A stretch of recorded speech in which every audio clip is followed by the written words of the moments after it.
കൊച്ചി നഗരത്തിലെ ജലവിതരണത്തിൽ ഈക്കോളി ബാക്ടീരിയയുടെ സാന്നിധ്യം. കടവന്ത്ര പനമ്പള്ളി നഗർ മേഖലയിലെ ജലവിതരണ പ്രതിസന്ധി പരിഹാരമില്ലാതെ നീളുകയാണ്. കുടിവെള്ളം ഉപയോഗിക്കുന്നവർ അതീവ ജാഗ്രത പാലിക്കണമെന്ന് ജില്ലാ മെഡിക്കൽ ഓഫീസർ അറിയിച്ചു. എറണാകുളം MLA TJ വിനോദ് വിവിധ വകുപ്പുകളുടെ അടിയന്തര യോഗം വിളിച്ചു ചേർത്തു.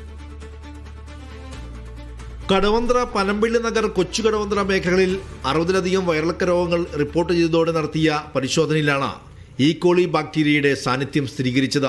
ജലവിതരണ ശൃംഖലയിൽ ഈക്കോളിയുടെ സാന്നിധ്യമില്ലെന്ന് ജല അതോറിറ്റി അവകാശപ്പെടുമ്പോഴും ടാങ്കുകളിൽ നിന്നുള്ള സാമ്പിളുകളിൽ ഭൂരിഭാഗത്തിലും ഈക്കോളിയുടെ സാന്നിധ്യം കണ്ടെത്തി. ഇതോടെ പ്രതിസന്ധിയിലായ ജലവിതരണത്തിൽ ശാശ്വത പരിഹാരം കാണാൻ TJ വിനോദ് MLAയുടെ നേതൃത്വത്തിൽ വിവിധ വകുപ്പുകളുടെ അടിയന്തര യോഗവും വിളിച്ചു ചേർത്തു. പൈപ്പ് ലൈൻ സ്ഥാപിക്കാനും അറ്റകുറ്റപ്പണികൾ നടത്തി പരിഹാരം കാണാനുമാണ് നിർദ്ദേശം. ബാക്ടീരിയയുടെ ബന്ധപ്പെട്ട് കൊളോഫോം ബാക്ടീരിയയുമായി ബന്ധപ്പെട്ട് ചില പരാമർശങ്ങൾ ആക്ഷേപങ്ങളുണ്ടായി. അപ്പോൾ അത് 2 ദിവസം തിങ്കൾ ചൊവ്വ ദിവസങ്ങളിൽ വാട്ടർ അതോറിറ്റി AXCമാരും ബന്ധപ്പെട്ട ജനപ്രതിനിധികളും സംയുക്തമായി ഈ പരാതി പറഞ്ഞ പ്രദേശങ്ങളിൽ ജോയിൻ്റ് ഇൻസ്പെക്ഷൻ നടത്തി അത് പരിഹരിക്കുന്നതിനുള്ള എവിടെ നിന്നാണ് ഇത്തരം വിഷയങ്ങൾ ഉണ്ടായത് എന്നതിനെ സംബന്ധിച്ച് പരിഹരിക്കുന്നതിനുള്ള നടപടി സ്വീകരിക്കാനും യോഗത്തിൽ തീരുമാനമായി.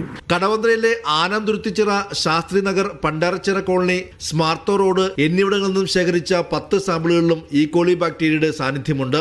മലിനജലം കുടിവെള്ള പൈപ്പുകളിൽ കലരുന്ന വിതരണത്തെയും സാരമായി ബാധിക്കും. നിലവിൽ കൊച്ചി നഗരത്തിൽ മഴക്കാലത്തും കുടിവെള്ള പ്രശ്നം അതീവ രൂക്ഷമാണ്. ചിറ്റൂർ, വടതല, പച്ചാളം, ചേരാനല്ലൂർ തുടങ്ങിയ മേഖലകളിലാണ് പ്രതിസന്ധി. ഇവയ്ക്കും ഉടൻ പരിഹാരം കാണുമെന്ന് TJ വിനോദ് MLA പറഞ്ഞു. മീഡിയ 1 കൊച്ചി.